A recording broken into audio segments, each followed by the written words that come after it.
নমস্কাৰ current news Goalpara জিলাৰ ৰামপুৰ বাদংদুপা কলা কেন্দ্ৰৰ ৰূপালী জয়ন্তী বৰ্ষৰ তিনিদিনীয়া নাট সমাৰোহ আজি সামৰণি পৰে। আজি আবেলি 2 বজাত নাট সমাৰোহ উপলক্ষে অনুষ্ঠিত মুকলি সভাত মুখ্য অতিথি হিচাপে উপস্থিত থাকি শ্ৰীযুত মুকুল ৰাভাই নিজৰ ভাষণ প্ৰসংগত কয়, শ্ৰীযুত আৰু আমাক পিছত জনাইছে যে শিৱসাগৰ নাট্য মন্দিৰত ৰূপালীখন ৰাভা ভাষাত মঞ্চস্থ কৰিব লাগে। আৰু তেতিয়াও অশেষ কষ্টৰ মাজেৰে ইয়াত আহি মই কিমানবাৰ আখৰা কৰিছিলোঁ। আজি মই চীনাক পাইছোঁ বা চীনাৰ লগত যিসকল ইয়াত আছে মদনক পাইছোঁ, যিসকল একেবাৰে সৰু ল'ৰা। গতিকে তেওঁলোকৰ সেই কষ্ট মই আজিও স্বীকাৰ কৰিম যে অশেষ কষ্টৰে তেওঁলোক মোৰ লগত সহযোগিতা কৰিছিল আৰু তেখেতসকলক যিমান দূৰ সম্ভৱ, যিমান দূৰলৈ লৈ যাব পাৰি সিমানখিনিলৈ মই প্ৰচেষ্টা লৈছিলোঁ। শিৱসাগৰ নাট্য মন্দিৰলৈ যেতিয়া আমি নাট ৰূপালীখন ৰাভা ভাষাত মঞ্চস্থ কৰিবলৈ গৈছিলোঁ, তাৰপৰা ঘূৰি আহোঁতে আমাৰ কি দুৰ্দশা হৈছিল। আজি যিখন দদান ৰজাৰ নাট মঞ্চস্থ কৰিছে ধনঞ্জয় ৰাভাক আমি 8 বাটতে আমি এৰি থৈ আহিছিলোঁ গাড়ীখনত। হয়তো মনত আছে যদি জনঞ্জয় ক'ব যে 8 বাটত আমি ধনঞ্জয় ৰাভাক এৰি থৈ আহিলোঁ। আচ্ছা, কথাটো হয়নে? অঁ, গতিকে শিৱসাগৰ নাট্য মন্দিৰত আমি নাট মঞ্চস্থ কৰিছোঁ। ৰাতি হৈছে, খুব পুৱতি নিশা আমি তাৰ পৰা আহিছোঁ। 8 বাটত সকলোৰে অলপ বাহিৰত যাবৰ ইচ্ছা হৈছে, সকলোৱে আমি গাড়ীৰ পৰা নামিলোঁ। কিন্তু ধনঞ্জয় ৰাভাই অলপ পলম কৰিলে, গতিকে গাড়ীখন এৰি থৈ আহিলে। কি দুৰ্দশা হৈছে সেই কাহিনীবোৰ মই এতিয়াও পাহৰিব পৰা নাই, মোৰ ভালকৈ মনত আছে। চ' তাৰ পিছতো শ্ৰীমন্ত শংকৰদেৱ কলাক্ষেত্ৰত বিভিন্ন ধৰণৰ অনুষ্ঠান অনুষ্ঠিত হৈয়ে আছে। ইতিমধ্যে আহিলে আপোনালোক সকলোৱে জানে যিগৰাকী ব্যক্তিৰ প্ৰতিমূৰ্তি ইয়াত থিয় হৈ আছে, যিগৰাকী ব্যক্তিৰ লগত শুক্ৰাচাৰ্যক মই হাতত ধৰি পৰিচয় কৰাই দিছিলোঁ, সেইগৰাকী ব্যক্তি এইচ কানাইলাল। তেখেতৰ আত্মাৰ প্ৰতিও মই চিৰশান্তি কামনা কৰিছোঁ। এইচ কানাইলালে তাত কৰ্মশালাত বিশেষজ্ঞ হিচাপে কলাক্ষেত্ৰই নিয়োগ কৰিলে। আৰু তেতিয়া গৌতম শৰ্মাই মোক ক'লে যে ৰাভা শুক্ৰাচাৰ্যক মাতি পঠিয়াওঁ বোলে। কিয়? যে এইচ কানাইলালৰ পৰিচালনাত ইয়াত এখন ড্ৰামা ৱৰ্কশ্বপ হ'ব আৰু অৱশেষত নাট এখন মঞ্চস্থ হ'ব। নাটখন হ'ল টিকেন্দ্ৰজিৎ। তেতিয়া মই ক'লোঁ ঠিক আছে, মই ক'ম বাৰু। তেতিয়া শুক্ৰাচাৰ্যই ক'লে যে আমাৰ গ্ৰুপৰ পৰা আৰু কেইজনমান আমি তালৈকে লৈ যাব লাগিব। তেতিয়া বোধ কৰোঁ সুদৰ্শন ৰাভা আছিলে, ৰয়ন্তী ৰাভা আছিলে, ভাগ্যশ্ৰী ৰাভা আছিলে আৰু প্ৰতিমা ৰাভা। এই গোটেইখিনিৰ নাম হয়তো এই মুহূৰ্তত মই ক'ব নোৱাৰিম। যিয়ে নহওক, অৱশেষত মোক গৌতম শৰ্মাই ক'লে, কলাক্ষেত্ৰৰ সচিবে, যে শুক্ৰাচাৰ্য ৰাভাই ইতিমধ্যে ভালেকেইখন ৱৰ্কশ্বপত অংশগ্ৰহণ কৰিছে। গতিকে ইয়াতে এই কৰ্মশালাটোত এইচ কানাইলালে গোটেইখিনিৰ যি পৰিচালনা কৰিব, যি ৱৰ্কশ্বপ কৰিব, গোটেই সমগ্ৰ অসমৰ ল'ৰা ছোৱালী আছে। গতিকে তাত আৰু শুক্ৰাচাৰ্যক আৰু আমি প্ৰশিক্ষণ ল'বলৈ নিদিওঁ। এইচ কানাইলালৰ এগৰাকী সহযোগী হিচাপে শুক্ৰাচাৰ্য ৰাভাই তাত কাম কৰে। মই তেতিয়া ক'লোঁ এইটো আটাইতকৈ ভাল কথা যে এইচ কানাইলালৰ নিচিনা এগৰাকী নাট্য জগতৰ পুৰোধা ব্যক্তি, যাৰ লগত শুক্ৰাচাৰ্য ৰাভাই গোটেই মাহজোৰা কাম কৰাৰ সুযোগ লাভ কৰিছিল। আৰু সেই কৰ্মসূত্ৰেই এইচ কানাইলালৰ এগৰাকী অতি মৰমৰ পাত্ৰ হৈ পৰিছিল শুক্ৰাচাৰ্য ৰাভা।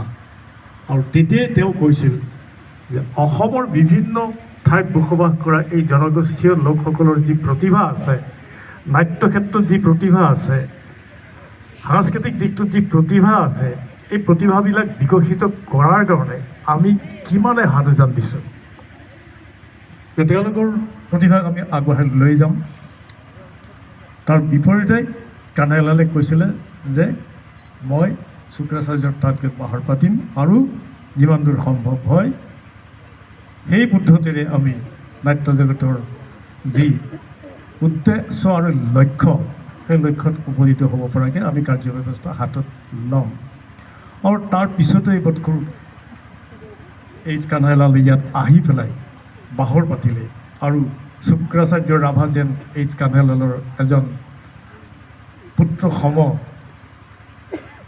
সেই যোগ্যতা অৰ্জন কৰিবলৈ সক্ষম হৈছিল আৰু যাৰ জৰিয়তে আজি সমগ্ৰ বিশ্ববাসীয়ে এই ৰামপুৰৰ এই নাট্য চিন্তা, নাট্য ধাৰা, নাট্য চৰ্চা অব্যাহত ৰাখিবলৈ সক্ষম হৈছে। আৰু আমি গোটেই বিশ্ববাসীয়ে ৰামপুৰলৈ আহি শুক্ৰাচাৰ্য ৰাভাৰ সেই সৃষ্টিশীলতা, সেই আন্তৰিকতা, সেই যিটো আভ্যন্তৰীণ যি প্ৰতিভা, সেই প্ৰতিভাক বিকশিত কৰাৰ কাৰণে ইয়াৰ এমুঠিমান নাট্যপ্ৰেমী উদীয়মান যুৱক যুৱতীলৈ আজিও অব্যাহত ৰাখিছে। আৰু আজি 25 বছৰ পূৰ্ণ হ'ল সেই নাট্য চিন্তা, সেই নাট্যধাৰা আৰু সেই নাট্য জগতৰ মাজত ৰামপুৰবাসী আৰু শুক্ৰাচাৰ্য ৰাভাৰ এই চিন্তা চৰ্চাই সমগ্ৰ বিশ্বক জয় কৰিবৰ কাৰণে সক্ষম হ'ল। বিভিন্ন বিভাগ ইয়ালৈকে আহিছে প্ৰচাৰৰ কাৰণে, বিভিন্ন বিভাগে ইয়াত আহি প্ৰচাৰ কাৰ্য চলাইছে। আৰু সেই প্ৰচাৰ কাৰ্য চলোৱাৰ পিছত মই লক্ষ্য কৰিছোঁ আজি 25 বছৰে বাদুংডুপ্পা নাট্য কেন্দ্ৰৰ বা কলাকেন্দ্ৰৰ লগত জড়িত থকা যিসকল প্ৰতিভাশালী ব্যক্তি ইয়াত জড়িত হৈ আছে, যিসকল উদীয়মান নাট্যশিল্পীয়ে অহৰহ প্ৰচেষ্টাৰে ইয়াত অংশগ্ৰহণ কৰি আহিছে, তেওঁলোকৰ বিষয়ে চিন্তা চৰ্চা আমি কি ধৰণে কৰিছোঁ বা কি ধৰণে কৰিছে সেইটো এটা চিন্তনীয় বিষয় হৈ পৰিছে। কাৰণ শুক্ৰাচাৰ্যৰ সেই দিনটোৰ পৰা আজিলৈকে ৰাষ্ট্ৰীয় তথা আন্তঃৰাষ্ট্ৰীয় পৰ্যায়লৈকে যোৱাৰ যি প্ৰচেষ্টা অসমবাসীয়ে, অসমৰ নাট্যপ্ৰেমীসকলে যি ধৰণে চিন্তা কৰিব লাগিছিল আৰু বাদুংডুপ্পা কলাকেন্দ্ৰক ৰাষ্ট্ৰীয় তথা আন্তঃৰাষ্ট্ৰীয় কয় শ্ৰীযুত লক্ষীকান্ত ৰাভাৰ পৰিচালনাত অনুষ্ঠিত হোৱা আজিৰ এই মুকলি সভাত বিশিষ্ট বক্তা ৰাজকুমাৰ ৰাভাই নিজৰ ভাষণ প্ৰসংগত কয়, চিনেমাৰ ক্ষেত্ৰত যিটো দখল আছিল সেইটো মানে চিন্তা কৰিব নোৱাৰি। এটা চিনেমা কৰা হ'ল, তেখেতে এই নাট্য জগতৰ লগতো আগৰ পৰাই জড়িত, ৰূপালীম নাটক আগৰ পৰা। তাৰপিছত তেখেতে আকৌ মাকুৰিত এটা চিলিণ্ডাৰ গেছৰ কিবা এটা দোকানো দিছিলে। সেই মুহূৰ্তৰ কথা, এটা সময়ত ছাত্ৰ নেতা আছিলে, ৰাভা ছাত্ৰ সন্থাৰ নেতা, সেই মুহূৰ্তৰ কথা, বহু কথা এইবোৰ পাৰ হৈ গৈ গৈ এটা সময়ত কি হ'ল যে এটা ৰাভা চিনেমা কৰিব লাগে, সম্পূৰ্ণ চিনেমা এটা। চিনেমাৰ কাহিনী তেখেতে বনালে, পৰিচালকৰ দায়িত্ব তেখেতে ল'লে। এতিয়া আচলটো এইটো পইচা ক'ৰ পৰা আহিব? ৰাজকুমাৰ ৰাভাৰ বাবুৰো বোলো ইমান পইচা নাই, কিন্তু মনটো ইমান আছে, সাহস কিন্তু দুৰ্দান্ত। কোনোবাই কিবা ক'লে হৈ যাব, কেনেকৈ হ'ব? পকেটত ফুটা কৰিও নাই, কিন্তু আগতে কৈ দিলোঁ হৈ যাব। তাৰপিছতে চিন্তা আহে কামটো কেনেকৈ সমাধা কৰিম, আৰু এই কথাটো ওলাই যাব, কামটো হৈ যাব, দায়িত্ব লওঁ, কিবা কিবিকৈ কামটো হৈয়ে যায়। ঠিক তেনেকৈ মই অকলে প্ৰযোজনাৰ দায়িত্বটো মই অকলে লোৱা নাই, আৰু আছিলে সহযোগী কেইবাজনো, তাৰ ভিতৰত ময়ো আছিলোঁ। আমি শিল্পী নিৰ্বাচন কৰিলোঁ, কাক ল'ম অভিনেত্ৰী, ক'লে ভালকে ল'ম বোলো, অসমৰ এক নম্বৰৰ নায়িকা মানে অভিনেত্ৰীকে ল'ম। বোলে কাক লোৱা যাব? বৰষাৰাণী বিষয়া। আমি বৰষাৰাণী বিষয়ক চইচ কৰিলোঁ। আমিও অলপমান বাজেটত একেবাৰে হিচাপ নাজানো বুলি, ৰাভা মানুহ বুলি আপোনালোকৰ নাভাবিব, অলপ হিচাপ আমিও কৰি লৈছোঁ। অভিনেত্ৰী আমি যদি তেনেকুৱা এটা বেনাৰ আৰ্টিষ্ট যদি আমি আনো, বোলে আমাৰ লোকেল আমাৰ অভিনেতা চলাই দিম, এটা দি আমি বোলো নামটো কামাই ল'ম। আমি লোকেল আৰ্টিষ্ট আমি ল'লোঁ, আমাৰ অভিনেতাজনক বৰষাৰাণী বিষয়াক আনিলোঁ। সেই চিনেমাৰ কাহিনী ক'লে আপোনালোকে হাঁহিও উঠিব। মোকো চিনেমাত মানে অভিনেতা কৰিব দিলে, বৰষাৰাণীৰ দাদা, দুৰ্দান্ত, একেবাৰে 4-6টামান পকেট থকা লং পেণ্ট পিন্ধিব লাগে মই মানে, আৰু যেনেকৈ মটৰচাইকেল উঠি ভৌতকৈ বোলো মই এক্টিং কৰিব লাগে, ভাষা নাই, কোনো হেৰি নাই, আৰু তাৰমানে ৰিহাৰ্চেল নাই। দাদা আপুনি এইটো কৰিব, এইটো বোলে কি মটৰচাইকেল ল'ব, এনেকুৱা উঠিব, আপুনি ষ্টাৰ্ট দি যাব, ষ্টাইলটো এনেকুৱা শুক্ৰাচাৰ্য ইমান মৃদু হাঁহিৰে ইমান ধুনীয়াকৈ বুজাই দিব, দাদা আপুনি এইটো। তাৰপিছত এনেকুৱা নাৰ্ভাছ কোনোদিন হ'বলৈ নিদিয়ে, দাদা ধুনীয়া হৈছে, বৰ বঢ়িয়া হৈছে। ইফালে বঢ়িয়া হ'লে মই নিজে জানো, ৰিপিট কৰিব লগা হৈছে। মই জানো যে বঢ়িয়া হোৱা নাই, কিন্তু তেখেতে মন ভাগৰাই নিদিয়ে, দাদা একদম বঢ়িয়া, এক্সিলেণ্ট এক্সিলেণ্ট, শুনিয়ে ভাল লাগে, এনেকুৱা ধৰণৰ আছিলে। আমাৰ ধনঞ্জয় ৰাভা আছে, খুব সুন্দৰ অভিনয় কৰিছে। আমাৰ ৰয়ন্তী ৰাভা, তাইও সুন্দৰ অভিনয় কৰিছে, প্ৰত্যেকে অভিনয় কৰিছে মোৰ বাদে। মোৰতো বৰ কিবা কিবিকে চলি গৈছে আৰু নাম কা হাস্তেৰ কোৱাৰ দৰে। যিয়ে নহওক, সেই তেতিয়াই মই শুক্ৰাচাৰ্যক দেখিছিলোঁ তেখেতৰ কামৰ বাকপটুতা আৰু সময়ৰ প্ৰতি তেখেতৰ যি ব্যৱহাৰ। যিমান সময়ত যাব লাগে, বৰষাৰ আনি বিষয়েও এৰিব নোৱাৰে, টাইমত ওলাব লাগিব। মোৰ ঘৰতে বহুকেইটা দৃশ্যৰ শ্বুটিং হৈছিলে। মোৰ ঘৰৰ অৱস্থা বেয়া, মোৰ মিছেছে খং উঠিলে উপায় নাই আৰু, মানে শ্বুটিং কৰিলেতো জানেই আৰু, একদম চফা ছেট বিচনা বিচনা ক'ত আঁতৰাই খালী কৰি দিব লাগে, আৰু কিবা কিবি জোৰা তামোল দিব লাগে, এনেকুৱা বহুত কথা। এই ধৰণৰ কামৰ যিটো ষ্টাইল আৰু তাৰ যেতিয়া পৰিচালনাৰ যিটো তাৰ মানে নিৰ্দেশ, এইটো মই কিন্তু লক্ষ্য কৰিছিলোঁ। কোনোবাই লক্ষ্য কৰিছেনে নাই, মই কৰিছিলোঁ। আমাৰ চিনা আছিলে সাজ পোছাকৰ, তাইও ইমান চিনচিয়াৰ, মই আচৰিত পাইছোঁ। তাইও ইমান চিনচিয়াৰ, সাজ পোছাকৰ দায়িত্বৰ ক্ষেত্ৰত কি আছে, কেতিয়া কি সাজ পিন্ধিব, কেতিয়া কি কৰিব, হাতালৈ ব্যস্ত, অমুক দৃশ্যত অমুক ড্ৰেছটো পিন্ধিছিলে আৰু অমুক চিনটো আনিব লগা হ'লে জোৰা লগাই দিব লাগিব নহয়। মই ইমান বুজি নাপাওঁ, কিবা জোৰা লগাই আকৌ এডিটিং কৰে, গতিকে সেইবোৰৰ মানে চিনা এবাৰ পূৰা মানে খাতালৈ মানে ব্যস্ত, মানে প্ৰত্যেকেই ইমানেই কষ্ট কৰিছে চিনেমাখন। তাৰপিছত চিনেমাখন হৈ আছে, তাৰ মাজত হ'ল কি, নামটো কি দিয়া হ'ব দাদা, নামটো কি দিয়া হ'ব, বোলে কাহিনীটো এনেকুৱা নামটো কি দিয়া হ'ব, কিবা নাচিকাই টাইপৰ এনেকৈ আছিলে আৰু। সেই ইমান নাচিকাইটোতো মই আগতে অডিঅ' কেছেট এটা কৰিছোঁ। অ' নাচিকাই ৰিবা আঙি কাফাই, চিকা ঝৰা নাই নাঙুনুক চাই আঙি খাপাক চাঙা হাই হাই, এনেকুৱা গীত আছিলে আৰু। সেই নাচিকাইটো আমাৰ আগতে নাম দিছোঁহে, বোলে নাচিকাইটো নহ'ব, ঠিক হ'লো, বোলে কি হ'ব, ময়ে ক'লোঁ যে শুক্ৰা, মই শুক্ৰাচাৰ্য বুলি নাযাওঁ, মই শুক্ৰা বুলি কওঁ দেই মৰমতে, বোলে শুক্ৰা নাচিয়ে ৰখা হওক নেকি, অ' দাদা বঢ়িয়া, এই বুলি কৈ ফিল্মৰ নামটো নাচি ৰখা হ'ল।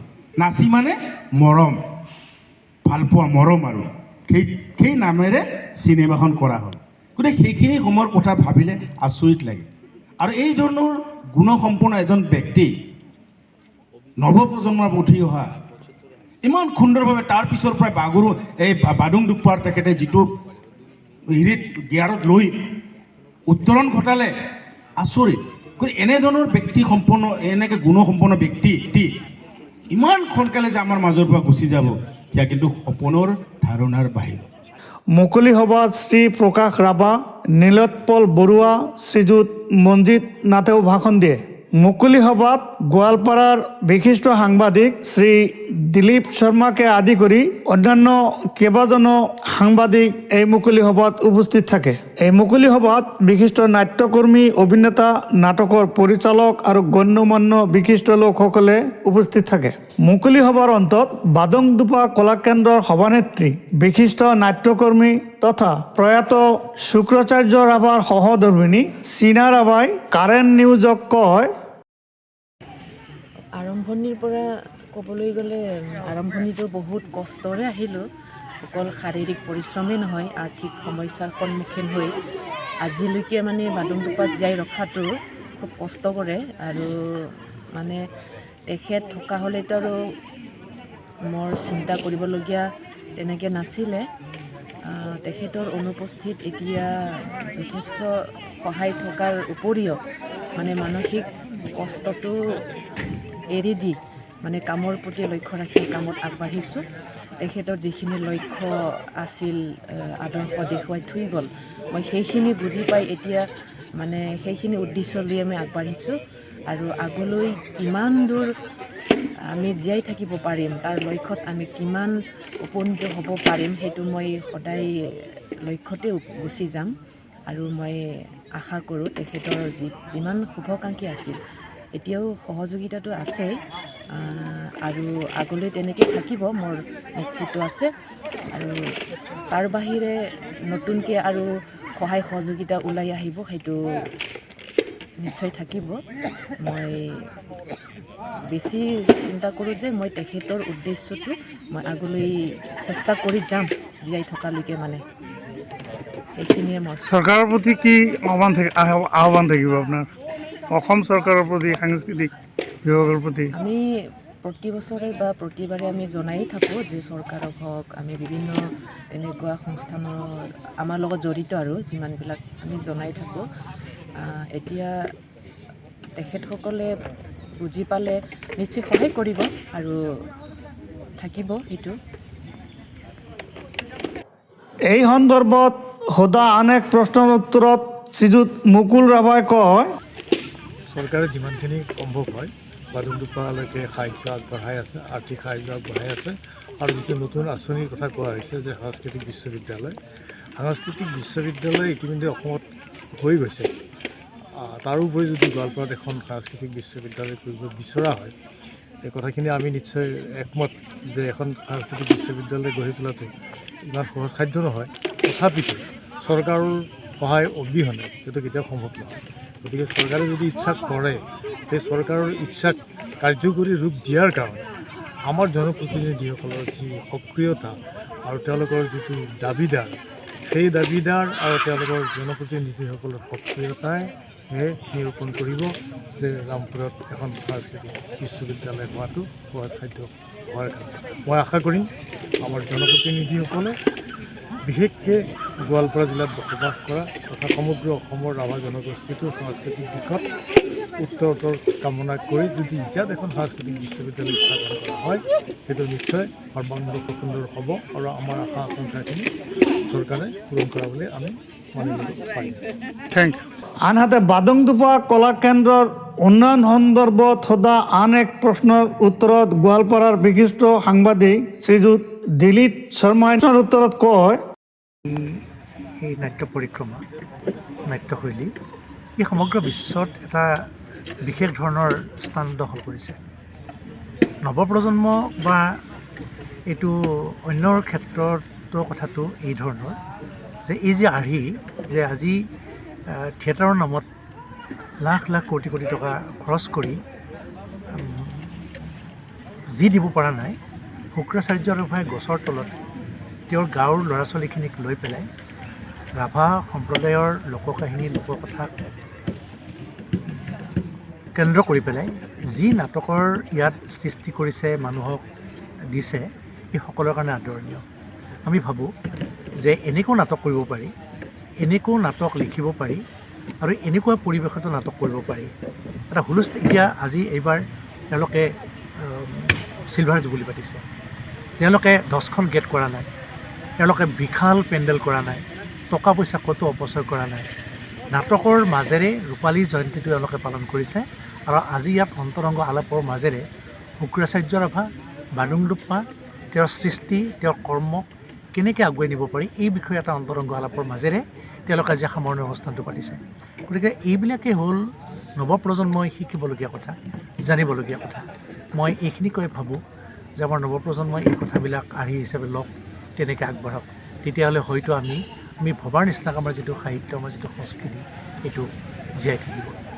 ধন্যবাদ। বাডুংদুপ্পা কলা কেন্দ্ৰক আগুৱাই নিবলৈ চৰকাৰৰ পক্ষৰ পৰা কিবা অৰিহণা যোগাব পাৰেনে বুলি ভাবেনে?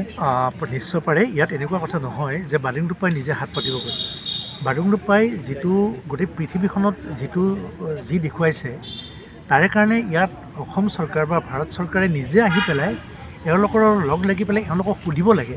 মই ভাবোঁ যে তোমালোকক আগবাঢ়ি যোৱাৰ ক্ষেত্ৰত আমি কিবা কেনেধৰণে তোমালোকক সহায় কৰিব পাৰোঁ। আৰু চৰকাৰে যদি পৃষ্ঠপোষকতা যদি থাকে, তেতিয়াহ'লে এওঁলোকে যিবিলাক সপোন দেখিছে, আজি ইউনিভাৰ্চিটিৰ কথা আহিছে যে সাংস্কৃতিক যদি এটা ইউনিভাৰ্চিটি এখন যদি কৰিব পৰা যায়, শুক্ৰাচাৰ্য ৰাভাৰ সপোন, এই কামবিলাক যদি এওঁলোকে কৰে, এওঁলোকৰ দ্বাৰাই কৰাই, চৰকাৰ, অসম চৰকাৰ হওক, ভাৰত চৰকাৰ হওক, তেওঁলোকে যদি সহযোগিতা আগবঢ়ায়, নিশ্চয় এইবিলাক ফলৱতী হ'ব। মই তেনেকৈ ভাবোঁ। Thank you. এই বাডুংদুপ্পা কলা কেন্দ্ৰ উপলক্ষে কলা কেন্দ্ৰত উপস্থিত হোৱা কলকাতাৰ বিশিষ্ট নাট পৰিচালক গৌরব দাস নিজের প্রতিক্রিয়া ব্যক্ত করে কয়, আজকে আমরা আন্ডার দ্য সাল ট্রিতে এসেছি। আমাদের নাট্যগোষ্ঠীর নাম সন্তোষপুর অনুচিন্তন। আমরা কলকাতায় কাজ করি এবং কলকাতার বিভিন্ন অঞ্চলে কাজ করি। এই আন্ডার দ্য সাল ট্রিতে এসে আজকে আমরা কিষান রাজ বলে নাটক করলাম। নটঙ্কি ফরম্যাটে এই নাটক, হিন্দি ভাষায় এই নাটক। এবং এখানকার এনভায়রনমেন্ট আলাদা, মানে এটা কথায় মানে বর্ণনা করা যাবে না, এত সুন্দর, এত অপূর্ব, মানে এই যে অ্যাম্বিয়েন্স, এই যে দর্শক, আসামের এই দর্শক মানে অমূল্য সম্পদ আমার মনে হয় আন্ডার দ্য সালট্রির।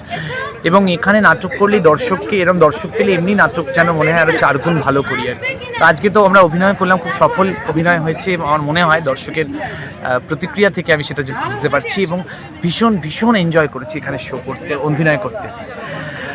আসলে নাটক করতে গিয়ে এখন সবথেকে বড় যেটা সমস্যার সম্মুখীন আমরা হই সেটা নাটকের দর্শক কমে গেছে, যেটা এখানে এসে মানে পরিপূর্ণ দর্শক দেখে ভালো লাগছে।